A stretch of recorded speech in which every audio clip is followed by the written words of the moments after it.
دیکھو قرآن میں نا بڑے علمی نکات ہیں.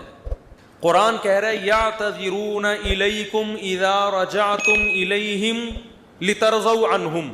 قرآن کہ لتعرضوا عنہم ہے لترضوا عنہم؟ کوئی حافظ نہیں بیٹھا ہوا. لترضوا عنہم فإن ترضوا عنہم فإن اللہ لا يرضى عن القوم الفاسقین. اے نبی جب آپ غزوہ تبوک سے واپس پہنچیں گے تو یہ جھوٹی قسمیں اٹھائیں گے تاکہ آپ ان سے راضی ہو جائیں, خوش ہو جائیں. اگر آپ خوش ہو بھی گئے اللہ پھر بھی خوش بولو نہیں ہوگا. دیکھو یہاں نبی کو خوش کرنے کا ثواب کیوں نہیں مل رہا؟ کیونکہ یہاں نبی کو خوش کرنے سے مقصد اللہ کو خوش کرنا نہیں ہے. تو قرآن کہہ رہے ہیں ایسی خوشی کا میں ایسی خوشی پہ خوش نہیں. اور کعب ابن مالک, مرارہ ابن ربی اور ہلال ابن امیہ, ان تین صحابی نے سچ بول کے نبی کو ناراض کر دیا. منافقین نے جھوٹ بولا نا کہ یہ عذر تھا یہ عذر تھا, ہم تبوک میں اس لیے نہیں آ سکے, یہ مسائل تھے یہ مسائل تھے.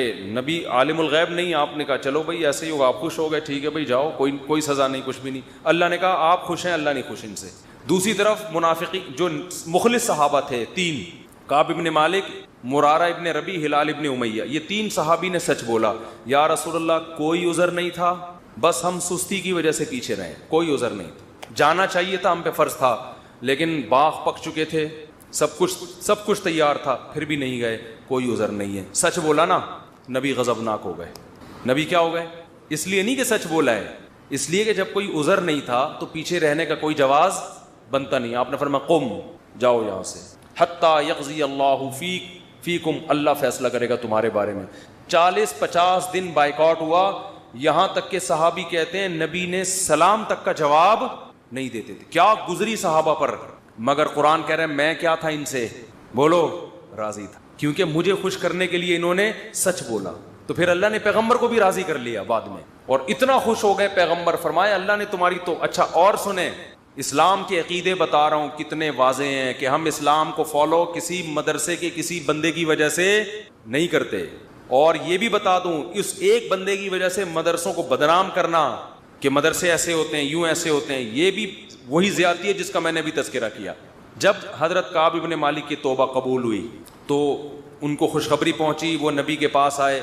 آپ صلی اللہ علیہ وسلم کا چہرہ حدیث میں آتا ہے استنار وجہہ کأن وجہہ قطعۃ قمر, ایسے چمک رہا تھا جیسے 14ویں کا چاند. آپ نے کیا فرمایا, ابشر بخیر یوم مر علیک منذ ولدتک امک, اے کعب اس دن کی خوشخبری قبول کرو کہ جس دن سے تمہاری ماں نے تمہیں جنا ہے, آج تک ایسا خوشی کا دن تمہاری زندگی میں نہیں آیا, اس دن کی مبارکباد ہو تمہیں. حضرت کعب مالک نے کیا کہا, امن کا ام من عند اللہ, یہ خوشخبری آپ کی طرف سے یا اللہ کی طرف سے؟ نہیں آ رہی بات. اس فکر میں لگے ہوئے ہیں کہ اللہ راضی ہے کہ نہیں ہے. دیکھو نبی کے راضی ہونے کا تو یقین ہو گیا نا, یہ نہیں سمجھ میں آئے گا, یہ تو آسان کیس نہیں ہے, بہت مشکل کیس ہے. ارے جب نبی کا چہرہ 14ویں رات کی طرح چمکتا ہوا دیکھ لیا, نبی مبارکباد بھی دے رہے ہیں کہ خوشخبری ہو اور سب معاف, بس اب میں راضی, اب میں خوش, تو کعب ابن مالک کو فکر کیا لگی ہوئی ہے, نہ یا رسول اللہ ذرا کلیئر کریں بات, صاف بتائیں یہ خوشخبری اللہ کی طرف سے ہے یا یعنی اللہ بھی راضی ہوا ہے کہ نہیں ہوا؟ فرمایا لا بل من عند اللہ, نہ میری طرف سے نہیں, کس کی طرف سے؟ اللہ. میں بھی اس لیے خوش ہوں کہ اللہ خوش ہے, اللہ نے معاف کر دیا ہے اس لیے میں بھی خوش ہوں. پھر کعب ابن مالک خوش ہوئے. تو بھائی اسلام میں اصل کون ہے؟ اللہ.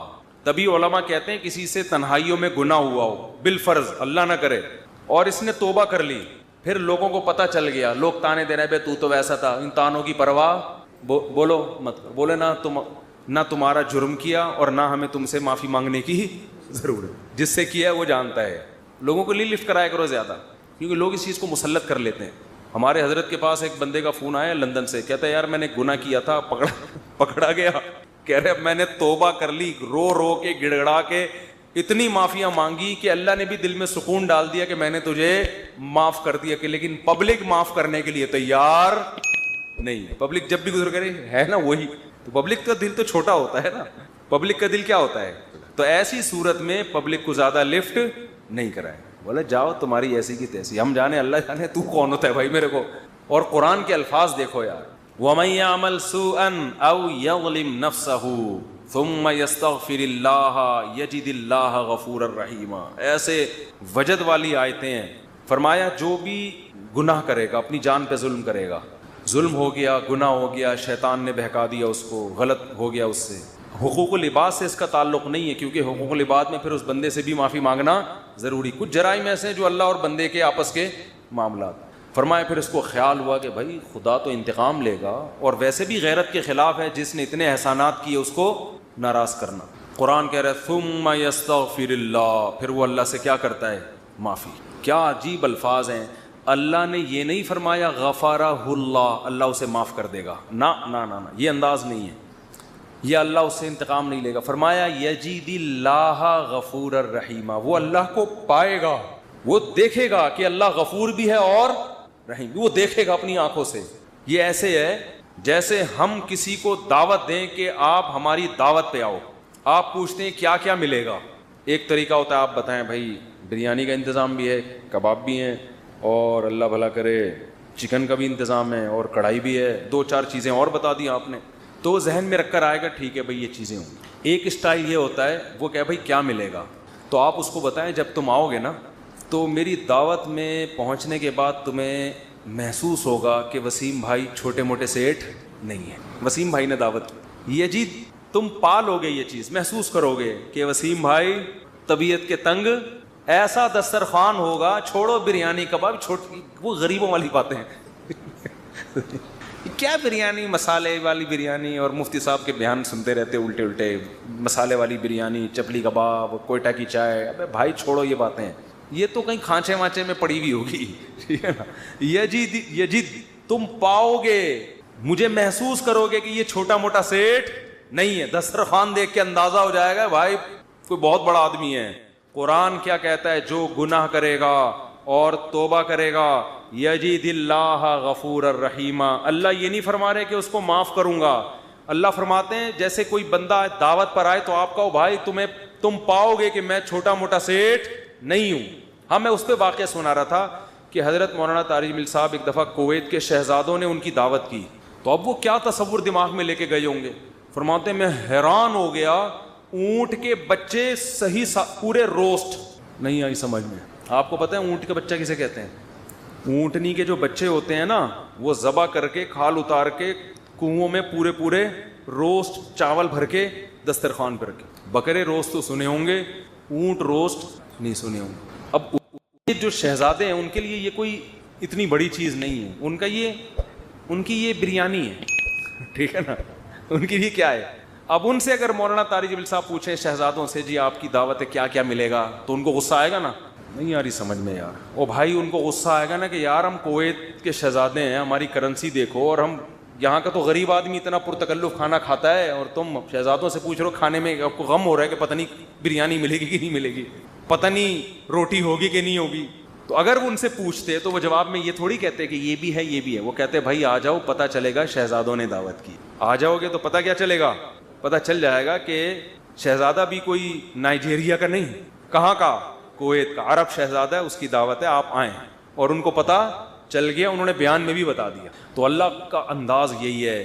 فرمایا تم سے کتنا بڑا جرم ہو جائے، کتنا بڑا جرم، یہاں تک کہ نبی نے فرمایا کہ اللہ فرماتے ہیں یا عبادی لو بلغت ذنوبک عنان السماء، تم نے گناہ کرتے کرتے کرتے کرتے زمین آسمان کے خلا کو بھر دیا، اتنے گناہ ہو گئے.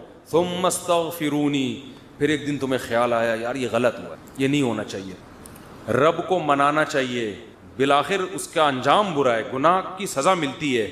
تو آپ نے ہاتھ اٹھا کے اللہ سے معافی، کسی اور کے در پہ نہیں گئے، کسی کی پرواہ بھی نہ کرو کون کیا کہہ رہا ہے، اللہ سے معافی مانگی. تو حدیث کے الفاظ کیا ہیں، قرآن کے الفاظ بھی عجیب ہے جو میں نے بتائے. قرآن کے الفاظ کے اللہ فرماتے ہیں معاف کرنا تو یہ تو ہلکی بات ہے نا، معاف کروں گا تو مطلب یہ کہ یہ بریانی ملے گی، کوفتے ملیں گے، سالن، یہ تو ہم نے بتا دیا نا. اللہ فرماتے ہیں توبہ کر کے دیکھ تو اللہ کو غفور اور رحیم پائے. غافر نہیں، راحم نہیں، غفور مبالغہ ہے. تو اللہ کو محسوس کرے گا کہ تیرا رب چھوٹا موٹا معاف کرنے والا نہیں ہے، رحیم کا مطلب بہت رحم کرنے والا ہے. اور اللہ یہ تجھے دکھائے گا کا مطلب کیا ہے؟ تیرے دل میں سکون پیدا ہو جائے گا کہ میرے رب نے مجھے معاف کر دیا. یہ توبہ کا پہلا انعام ملتا ہے دنیا میں، معاف بھی کرے گا اور اطمینان بھی دلا دے گا، معاف کر دیا. تعلق، وہ اطمینان کی علامت کیا ہے؟ اللہ سے جو تعلق ٹوٹا ہوا تھا وہ آپ کو جڑا ہوا محسوس ہوگا. گناہ کی وجہ سے جو دل میں کالک آ گئی تھی وہ کالک آپ کو ختم ہوتی ہوئی نظر آئے گی.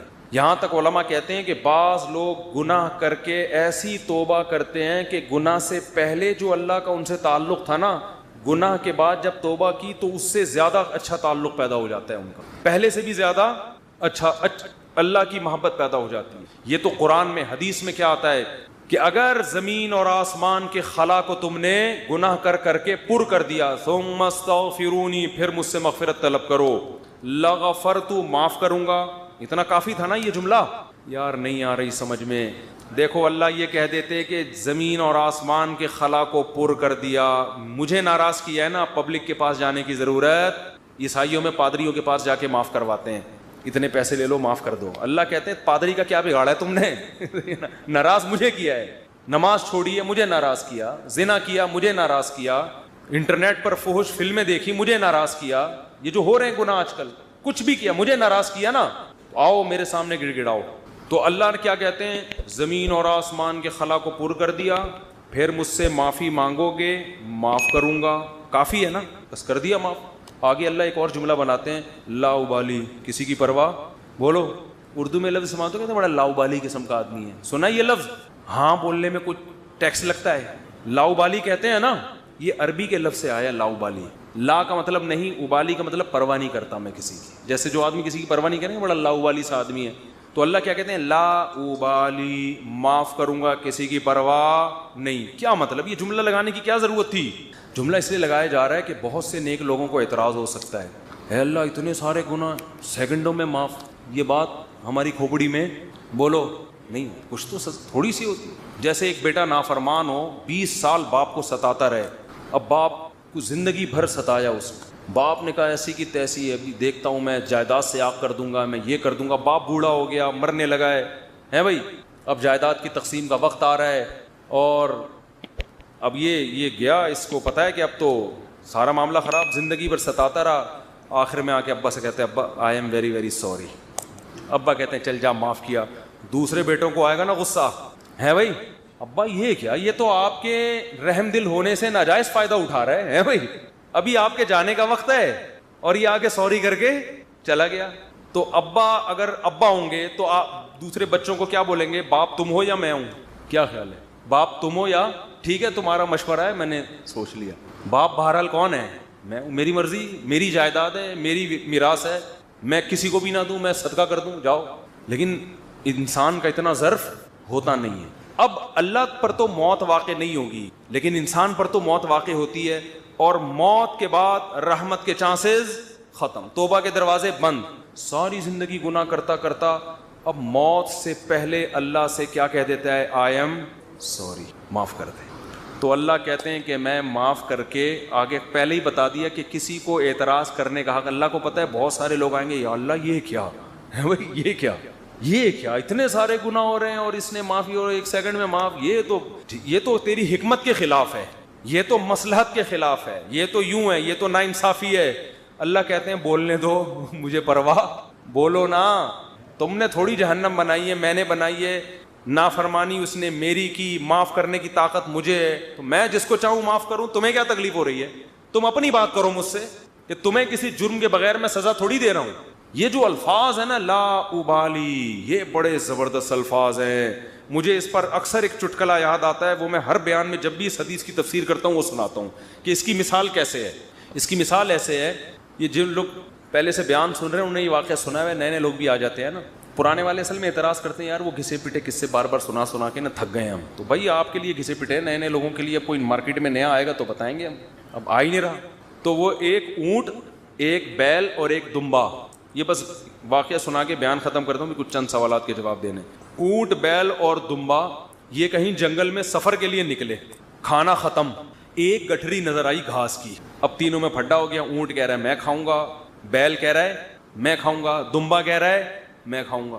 اونٹ نے کہا دیکھو میں تمہارا بزرگ ہوں, ہم تینوں ایک معیار بنا لیتے ہیں, جو اس معیار پہ پورا اترے گا وہ کھانا وہ کھائے گا. یہ پیشکش کس نے کی, اونٹ نے. اس نے کہا میں قبیلے کا بڑا ہوں, دیکھو تو اب میں جو سجیشن دوں گا اس پر عمل کرو. تو ہم تینوں میں سے جو اپنا سب سے پرانا ہونا ثابت کر دے گا کہ جو دنیا میں سب سے پہلے آیا ہے, وہ اس گٹھری کا مستحق ہے. اونٹ کا خیال تھا میں ہی ہوں, بزرگ ہے, لوگوں نے کہا چلو جی بزرگوں کا احترام اسلام میں ٹھیک ہے واجب ہے. دمبے نے کہا ٹھیک ہے بھائی میں اپنا ثابت کرتا ہوں, میں بہت پرانا ہوں. انہوں نے کہا کتنا پرانا؟ انہوں نے کہا دیکھو ابراہیم علیہ السلام نے بچہ ذبح کیا, نہیں ہوا تو دمبا آ گیا. یہ روایت صحیح نہیں ہے لیکن چلو فرض کر لیتے ہیں دمبا آ گیا. اس کا مطلب میں 4000 سال سے, ابراہیم علیہ السلام کے دور میں بھی میں تھا. اونٹ چکرا گیا, اس نے بولا یہ تو پہلی گیند پہ ہی آؤٹ ہو رہا ہوں میں. تو بیل نے بولا کہ آدم علیہ السلام جب زمین پہ آئے تھے زمینداری کے لیے ٹریکٹر ایجاد نہیں ہوئے تھے, تو کچھ تو اگایا ہوگا نا, تو کھیتی باڑی کس سے کی تھی انہوں نے؟ بیل سے. اس کا مطلب میں کب سے ہوں؟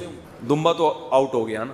اونٹ پریشان کہ کمبخت اس سے پہلے تو تاریخ لکھی نہیں گئی ہے, اس سے پہلے تو تاریخ لکھی, اور سجیشن بھی میری تھی. اونٹ ٹینشن میں آیا, اس نے کیا کیا, وہ گھاس کی گٹھری اٹھا کے اپنے کوہان پہ رکھی.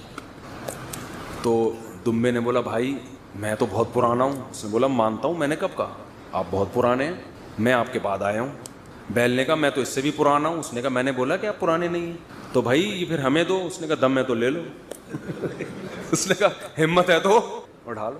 اونٹ کے کوہان سے کون اٹھائے گا؟ چلو دفعہ یہاں سے, تمہاری ایسی کی تیسی. سجیشن بھی خود ہی دی, بولا جس میں دم ہے لے لے بھائی. چلو اس کو کہتے ہیں لا ابالی. نہیں آئی بات سمجھ میں؟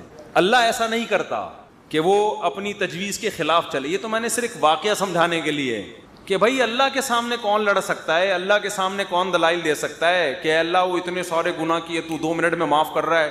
اللہ کہتے ہیں جو جس نے دلائل کے امار لگانے ہیں نا, پہلے لگا کے رکھے, کتابوں میں لکھے, پورے رسالے لکھ دے. میری نظر میں اس کی کوئی ویلیو نہیں ہے, کیونکہ خدا میں ہوں تم نہیں ہو. نافرمانی میری کی ہے, تمہاری تمہیں کیوں تکلیف ہو رہی ہے؟ یغفر لمن یشاء ویعذب من یشاء, جس کو چاہوں گا معاف کروں گا, جس کو چاہوں گا عذاب دوں گا. یہ اللہ نے اپنے ہاتھ میں رکھا ہے تاکہ جب کوئی گناہ کرے تو گڑ گڑائے کس کے سامنے؟ اللہ کے سامنے. ہمیں پتا ہے کہ اللہ کے سوا معاف کرنے والا کوئی بھی نہیں ہے. معافی کا اختیار اللہ کے ہاتھ میں, سزا کا اختیار اللہ کے ہاتھ میں. تو میں اس لیے کرا رہا ہوں کہ مخلوق کو زیادہ لفٹ کرانے کی ضرورت نہیں ہے. لوگ مجھے کہتے ہیں ہم سے گناہ ہو گیا, فلاں نے کہا یوں ہے یوں ہے. میں کہتا ہوں بھائی تو بولے تو کون ہوتا ہے؟ تو میرا باپ ہے, تو میرا ماموں ہے, تو کیوں پوچھ رہا ہے؟ میں جانوں اللہ جانے, تیرا کیا مسئلہ ہے بھائی؟ اور یہ بات سے بات چل پڑی ہے. شادی کے بعد عورتوں میں یہ بہت بڑا مرض ہے, اپنے پرانے قصے, پرانی غلطیاں میاؤں کے سامنے ظاہر کر دیتی ہیں ان کو اعتماد میں لینے کے لیے. جتنے اللہ نہ کرے, بعض خواتین کے ساتھ ہمیشہ نہیں ہوتا.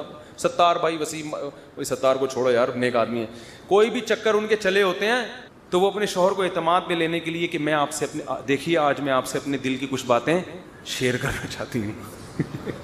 دل کی کچھ باتیں شیئر کرنا چاہتی ہوں. کیا شیئر کرنا چاہتی ہیں جی؟ دیکھیے اب ہم دونوں ایک دوسرے کے شریک حیات ہیں, میں نہیں چاہتی کچھ آپ سے چھپا رہے. آپ سے پہلے میری ایک جگہ اور بھی شادی ہو چکی ہے, چھپ کے ہوا تھا نکاح, یہ ہو رہا ہے, پھر وہاں بھی ہوئی تھی, یہ بھی ہوا, پھر اس سے چکر چلا, لیکن میں نے توبہ کر لی تھی. وہ تم اس کو کیوں بتا رہی ہو؟ تم تو چھوڑو, وہ انسان ہے بھائی, وہ اس کے دل میں بدگمانی ایک بال آ گیا, قیامت تک وہ بال نہیں نکلے گا. چھوڑو تمہارا ماضی کیا گزرا, اس کو بولو بھائی میں بہت نیک گھرانے میں پیدا ہوئی ہوں, بہت نیک ہوں, اسی طرح قبول ہو, ٹھیک ہے. نہیں تو میاں تفتیش کر رہے ہوتے ہیں گھس گھس کے, موبائل میں تفتیش کر رہے ہوتے ہیں گھس گھس کے, تو یہ کس نے اجازت دی آپ کو تفتیش کرنے کی بھائی؟ اسی طرح عورت شوہر سے بھی نہ پوچھے, پرانے, وہ بھی مکھنچو بیٹھ کے اپنے پرانے قصے سنا رہا ہوتا ہے, اس کو بھی اعتماد کیا ہو جاتا ہے. جو اللہ نے جس گناہ پہ پردہ ڈالا, آپ خود اگر اس کو ظاہر کر رہے ہو تو آپ سے بڑا بے وقوف دنیا میں کوئی بھی نہیں. ایک عورت نے مجھے بتایا کہ میرے شوہر کو مجھ پہ شک ہوا, اس نے ماضی شادی سے پہلے, دیکھو شادی کے بعد کی بات ہے, شادی سے پہلے کیا ہوتا رہا چھوڑو اس کو, ٹٹولا بالآخر میں نے اگل دیا جی میرا کسی سے غلط تعلق تھا, میں نے توبہ کر لی. کہہ رہے جب بھی پھڈا ہوتا ہے کہتے تم ہو تو وہی نا. میں نے کہا غلطی آپ کی ہے, کیوں بتا رہی ہو بھائی؟ وہ 100 دفعہ بھی پوچھ رہے ہیں آپ کیوں بتا رہے ہو, کیوں بتا رہے ہو آپ اس کو؟ تو ہمارا تعلق کس سے ہونا چاہیے؟ ہم اللہ کے بندے ہیں, جرم اللہ کا, تو توبہ بھی کس سے؟ اللہ کی. اور ایک اور بات سے بات نکلتی ہے, بعض خواتین کے ساتھ کوئی ایسا